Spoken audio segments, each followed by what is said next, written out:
How do you build an affiliate army? This means a program that isn't reliant on one or two or even a few affiliates. Well, in today's episode, I'm going to share exactly how you can build an army of hundreds, thousands, or even tens or hundreds of thousands of evangelist affiliates. Welcome to the Affiliate Guy podcast. If you want to grow your income, serve your tribe, and enjoy all the benefits of affiliate marketing and having your own affiliates, you're in the right place. Thanks for joining me today. Let's get started. I got a question from Kate Makalova, and she said, how do you find small and medium-sized affiliates and build an army of affiliates?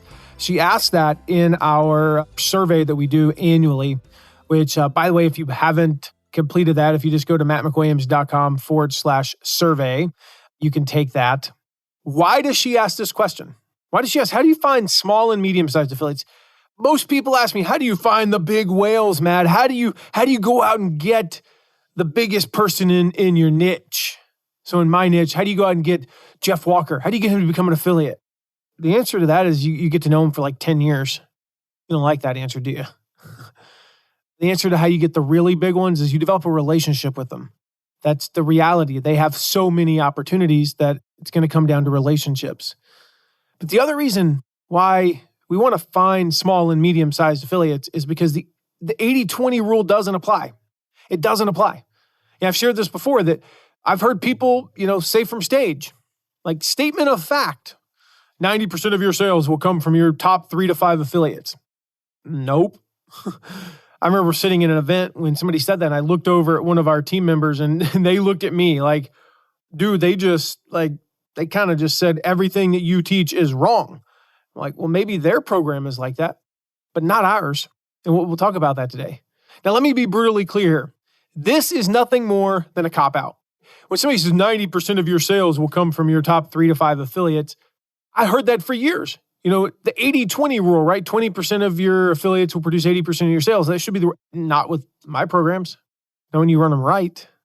But then I heard that it was the 90-10 rule in affiliate marketing, 95-5 even. Like, really? I want 99% of my sales to come from my top 1%.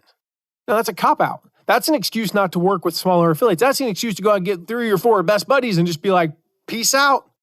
I don't think, though, you're listening to a podcast. Here's something I know about podcast listeners. People who listen to a marketing podcast or a personal growth podcast or something like that. People who listen to parenting podcasts. You know what I know about people who listen to parenting podcasts? They don't want to be just kind of like okay parents. They don't want their kids to grow up and just be okay. No, they want to be great parents. They want to be outstanding parents. They want to be known for being great parents. People who listen to marketing podcasts, I'm not saying you don't want to be a great parent. I'm just saying I know you want to be great at marketing. You want to have a great affiliate program. You're not one of those people who's just going to sit back and be content just to like run your little insiders club, have a few affiliates, and that's it. Am I right? So I'm going to share some cold hard data in a moment that completely destroys this lie. But there's 2 things that I find kind of play into this. 2 other, I'm going to call them mini lies. Little mini lies. First one says that you have to personally know all of your affiliates. You have to personally know all of your affiliates. In fact, I should have every one of my affiliates' cell phone numbers. I should know everything about them. Like I have to have a personal relationship. Matt, you just said that I have to get to know Jeff Walker for like 10 years. Jeff Walker. But guess what? You do not need to be best buds with all of your affiliates. Shutterfly, 100,000 affiliates. Adidas, 250,000 affiliates-ish. Like we would add 500 in a day sometimes in mid to late November. Shutterfly, there were days we'd add 300 affiliates when we were talking about like right around, the week leading up to Black Friday. Do you think I personally knew all of them? I didn't know 299 of their names the next day. I might remember one. For one, I wasn't the only one looking. I didn't look at the applications. I only looked at the 3 or 4 that my team sent to me.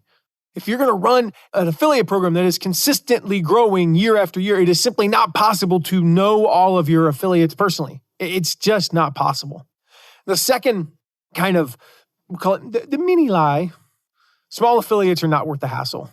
Now, I've covered this in past episodes where I've talked about why you want to work with small affiliates. Just to recap, loyalty, that's a big one.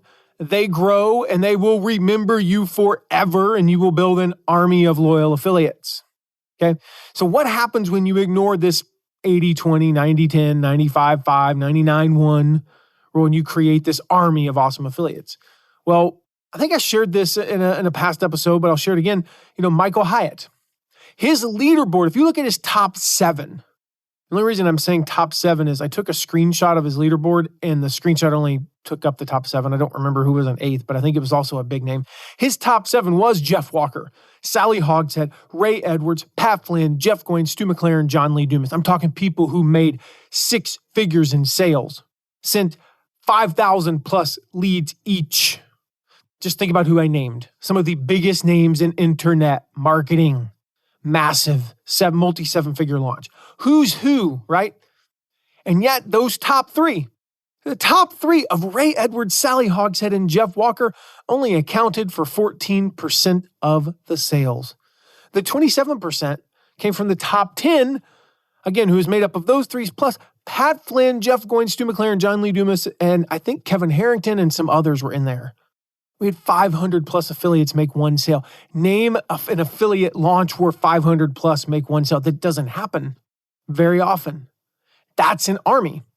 That's what Kate was asking about. How do I build an army? There's no risk of losing. If Jeff Walker had quit, man, that would suck. We'd have lost 5.5% of our sales. Most programs, your top affiliate quits, you lose 20 to 50% of your sales. I'd say on average, probably around 28 to 30%, your top affiliate. You lose your entire top 3. As a matter of fact, the next year, we lost number 2, number 3, number 5, and number 7. We lost 4 of our top 7 affiliates. You know how much we lost? None. We actually went up. But those 4 combined only accounted for like 11% of the total sales. Ray Edwards launch, same thing. Same kind of numbers. Top 8 was Jeff Walker, Jeff Bullis, Don Miller, Michael Hyatt, Dan Miller, Craig Ballantyne, Chandler Bolt, John Nemo. Top 3, 19%, top 10, 34. Just barely over a third of his sales came from the top 10. So how do we do this? The conventional wisdom says that finding affiliates is super hard. It's just hard to go out. It's not worth the small affiliates, right? It tells you not to work with those small affiliates. Or you have to intimately know all of your affiliates. This is not true. This idea that most of your sales will come from only a few affiliates is a lie. So the first step is you have to stop believing the lie. You have to believe that you can build an army of affiliates fast and that lasts. You got to build it fast and last. So how do you build that army? Now, here's the thing. What I'm about to tell you is so ridiculously simple. It is so elementary, my dear Watson, that you might feel tempted to completely brush it off. But you know what? It's also my company's secret weapon. Because I know that no matter how many people I share this with, most of them aren't going to actually execute it. I can literally give you the playbook. I'm going to do that. It seems too simplistic. It cannot just be that easy, dude. I know because I do the same thing.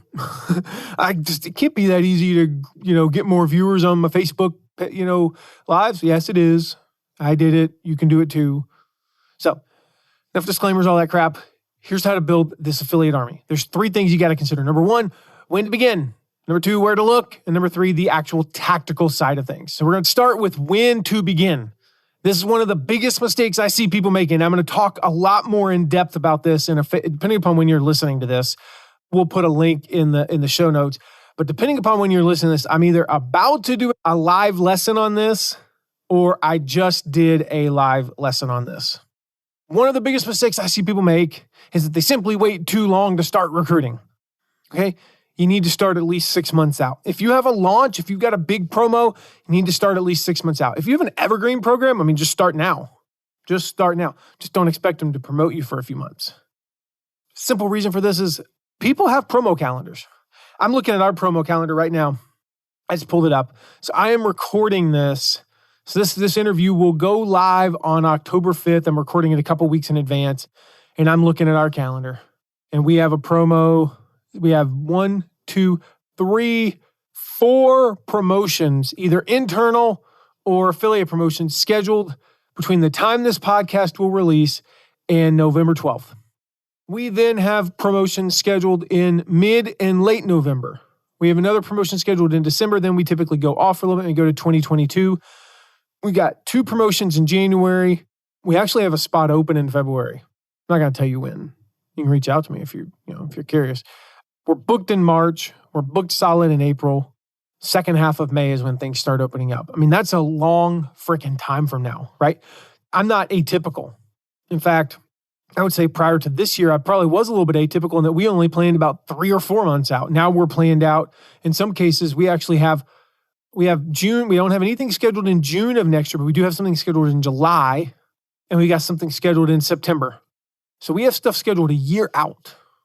You got to start right now, at least 6 months out if you've got a launch coming up.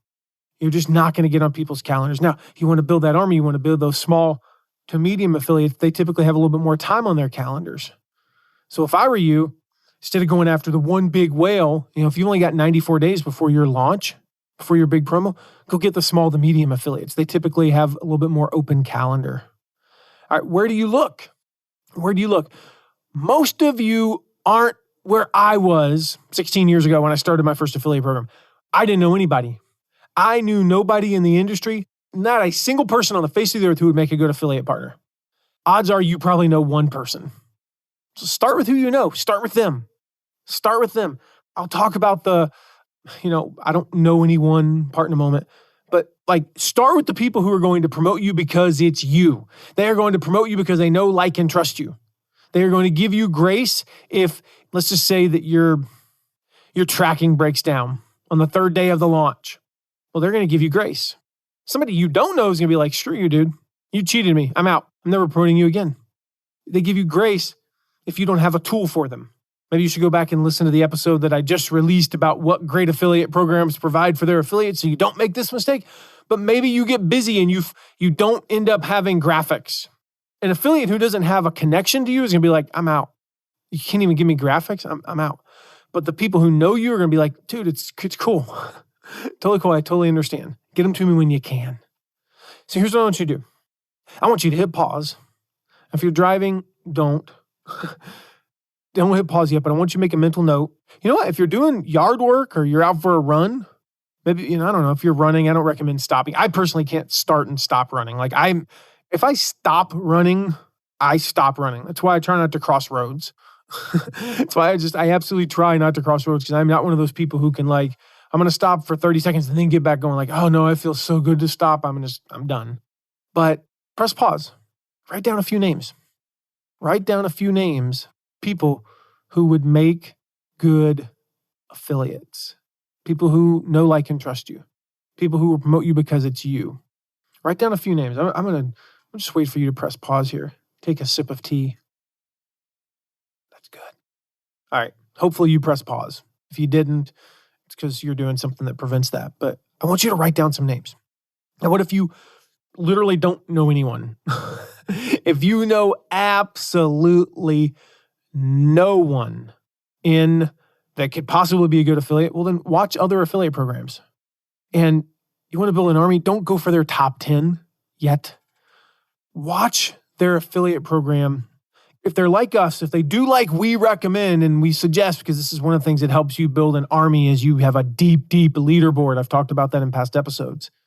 Watch for their affiliates that are the also mentioned, also with sales. So they'll list their top 10 and then their next 10, and they'll say, also with some sales. Go down, they typically go in order. Go down to that list. Look for their 27th, 30th biggest affiliates. Here's what you know about them. They can make a couple sales, make one at least. They know what the heck they're doing, but they're not big enough that they're like, nope, I've got my calendar planned. I kind of just did that, didn't I? Look at me, y'all. I'm so important. I just planned my calendar out a year in advance. The reality was 2 years ago, I didn't do that. That's a system we've put in place as we've grown the company. I used to suck at that. But watch these other affiliate programs. Join them. They publish a list of their top affiliates many times. Watch those and reach out to those people. We show you how to do this and find affiliates now. It's our course, right? There's also, we go really in depth Yeah, I'm going to make a little pitch for the course here. So if you have like, I'm not going to buy your course, I have no interest in finding affiliates. I don't know why you're listening to this episode, but if that's you, just click like the 15-second fast forward. I don't know. We'll see. I don't know, 6, 12 times, maybe. I don't know.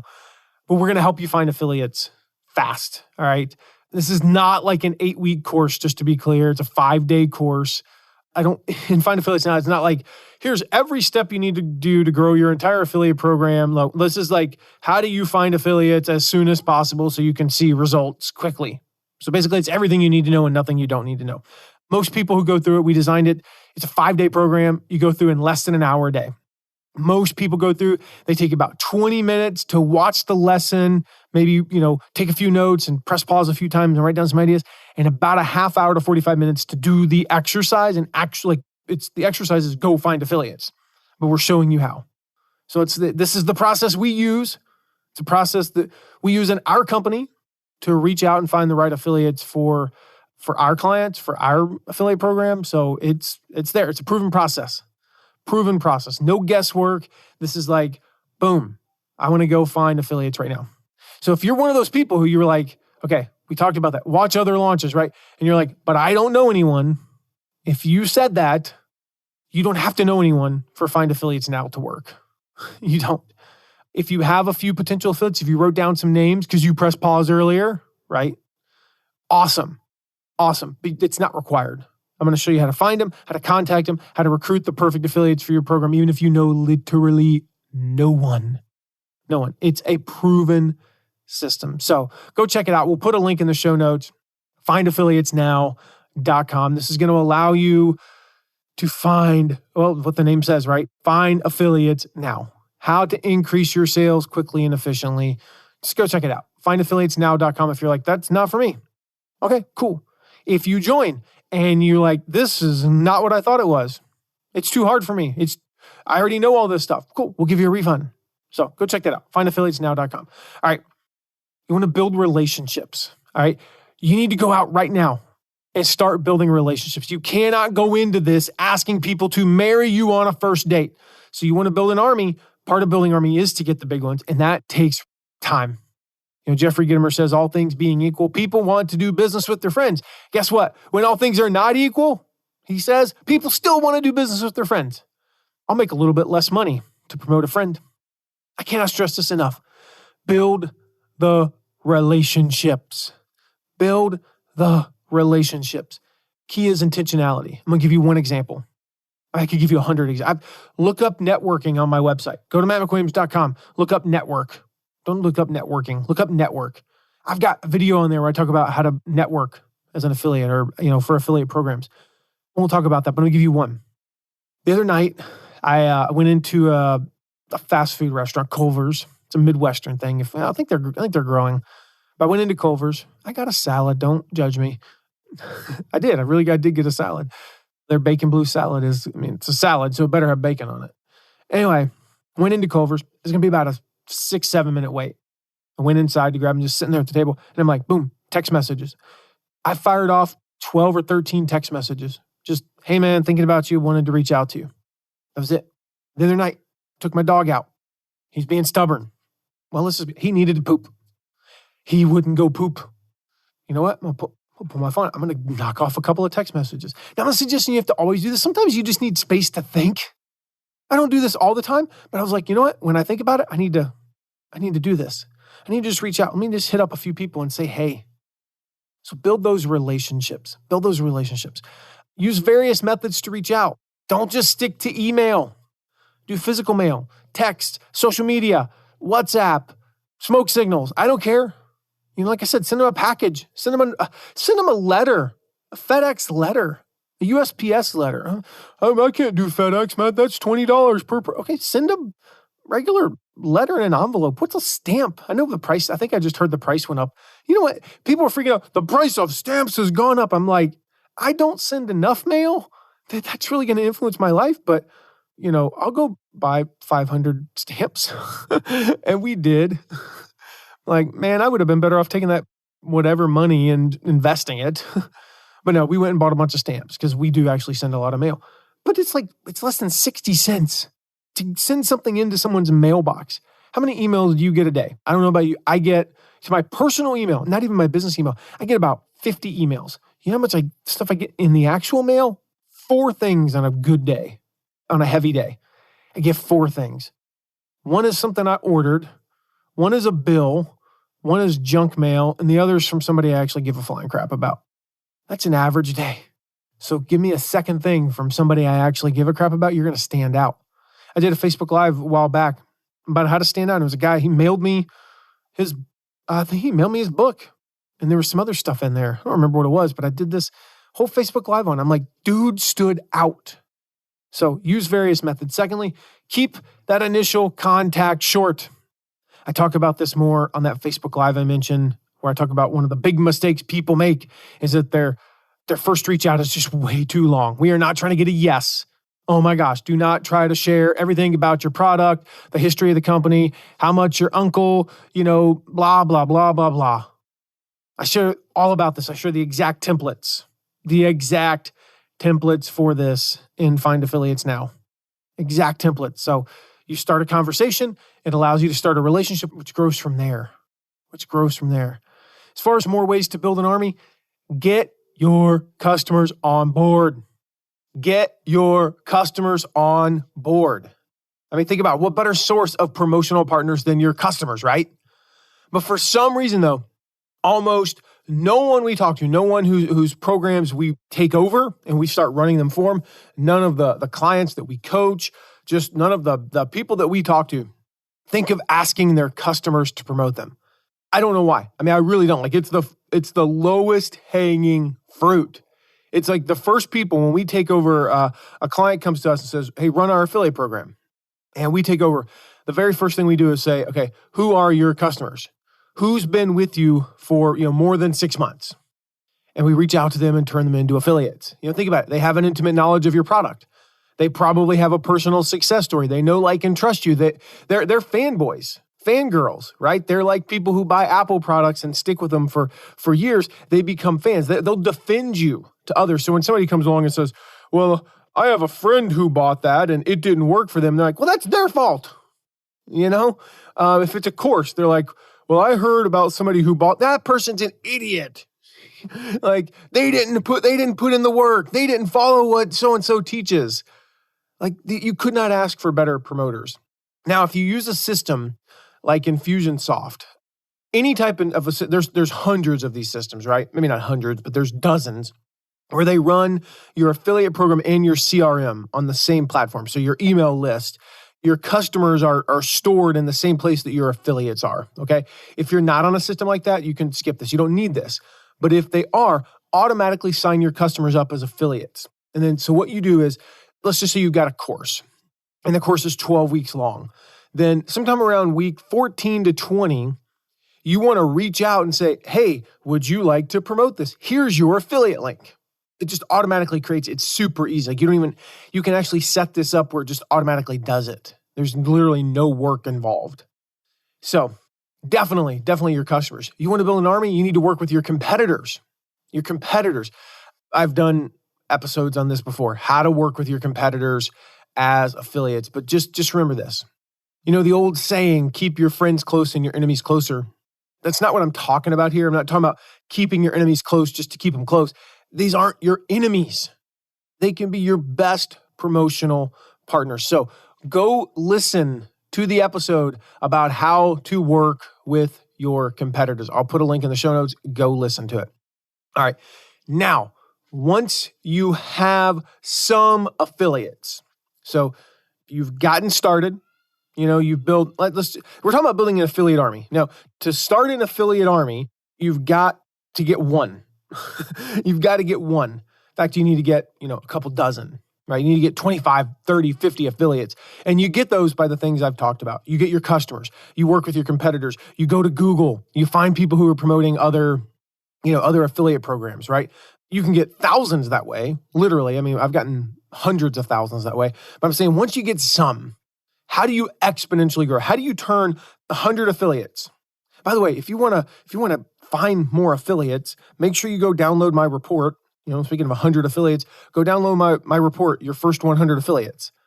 I'll put a link in the show notes, but it's super easy. It's mattmcwilliams.com/first100. mattmcwilliams.com/FIRST100. All right. So once you get those first 100 affiliates, how do you turn those 100 into 140 or 150 or even 200? And then you take the next, 50 to 100 that you got and turn those into 50 to 100, and it begins to grow exponentially. It becomes like that snowball going down the hill. This is my number one affiliate recruiting trick that almost no one uses. Like, oh my gosh, this is so easy. And literally almost no one uses it. You ask your affiliates.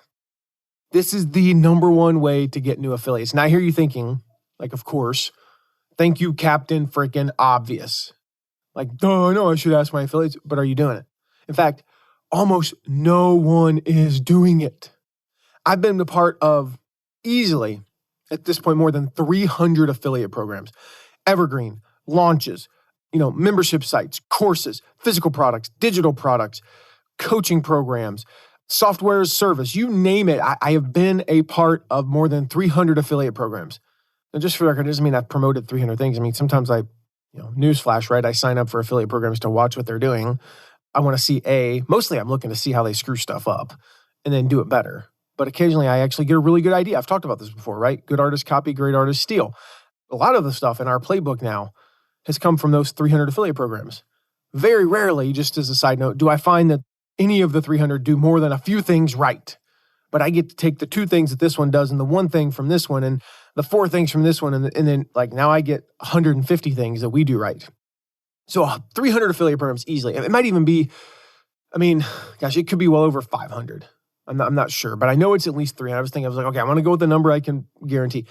I believe without a doubt, I haven't documented this, but I am positive less than 7 have ever asked me to refer other affiliates. So let's just go with 7 out of 300. What percentage is that? Like 2%, 3%, 3% on the high end? That's ridiculous. Your current affiliate should be your number one source of new quality affiliates. That's how we scale exponentially.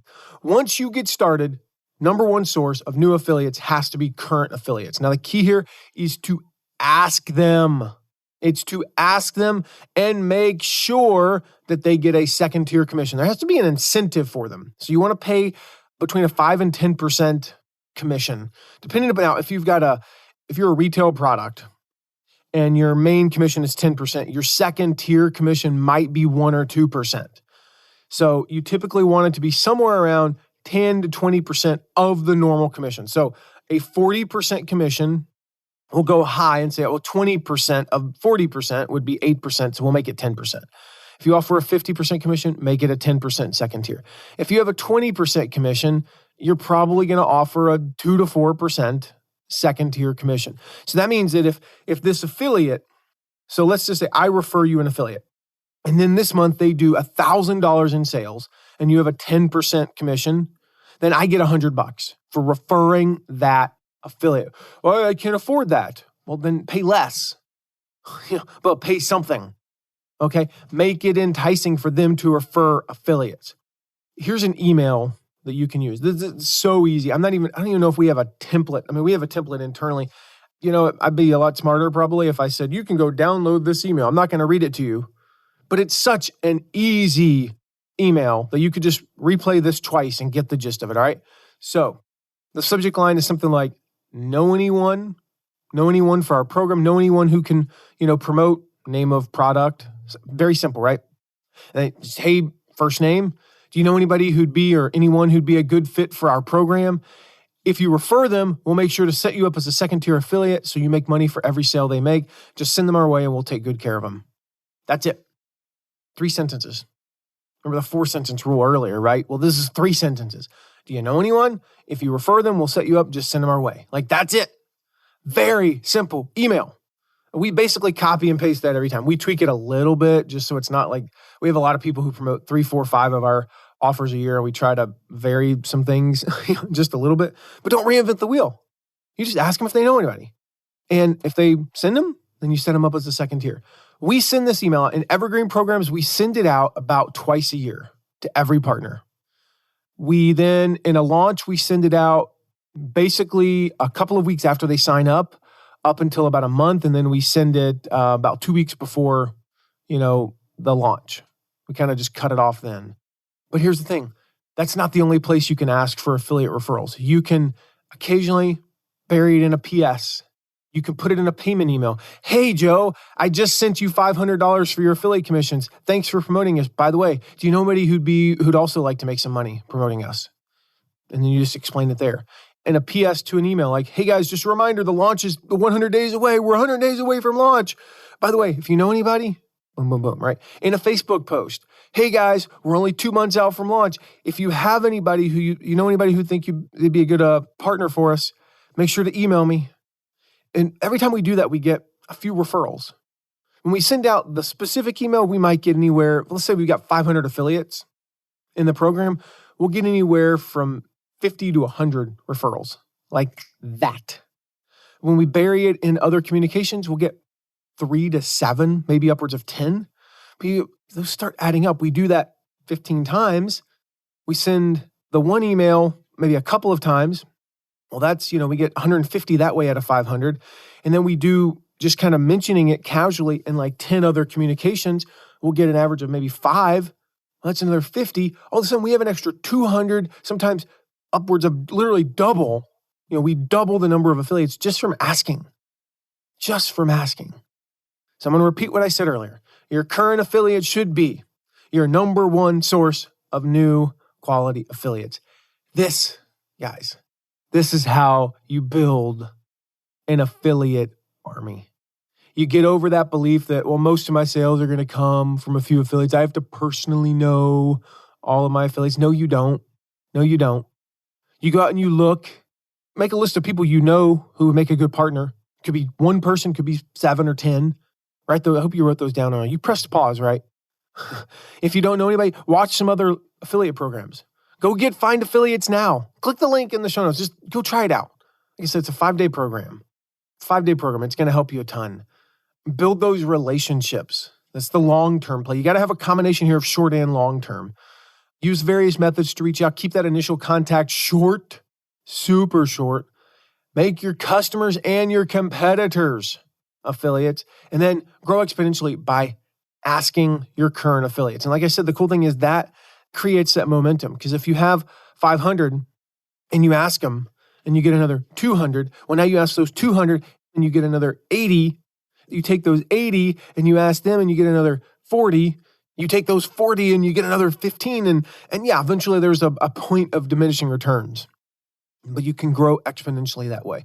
All the while, you're adding another competitor as an affiliate, and you're adding another couple people who promoted another product as an affiliate. You're adding more customers. The more affiliates you have, the more customers you have. The more customers you have, the more affiliates you have. The more affiliates you have, the more customers you have. The more customers you have, the more affiliates you have. And you see, it creates this endless loop and cycle it's powerful.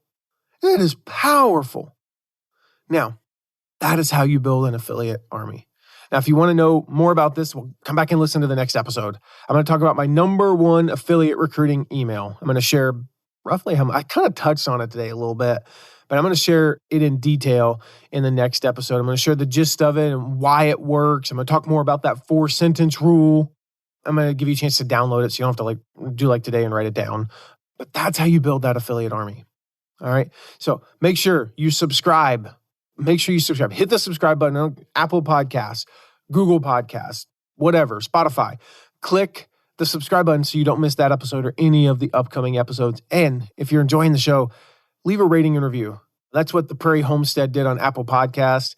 Said, I appreciate Matt's simple approach to affiliate marketing, a topic that can feel formidable, like me saying that word, to new bloggers and influencers especially. He breaks it down into bite-sized chunks that are actionable and understandable. We'll definitely be recommending this podcast to friends. Well, I don't know what your real name is, but the Prairie Homestead, thank you for recommending it to friends. If you're listening right now, do the same. Send this episode to somebody who needs to know how to build an army of affiliates, who maybe is caught up in some of those beliefs, those false beliefs that I talked about, who doesn't know how to turn competitors into affiliates or customers into affiliates. Go share this episode with them and then tell them to subscribe too. So in 1 week, just 7 days, they're going to get the number one affiliate recruiting email ever, the one that has worked best for me. So come back for that, and I will see you then. Thank you so much for listening today. Remember to check out all of our deep dives into affiliate marketing at theaffiliateguide.tv. And if you have a question, ask it at asktheaffiliateguide.com. Who knows? Maybe you even be featured on an upcoming episode. And lastly, if you haven't yet, make sure to leave a rating and review wherever you're listening to this episode. See you soon.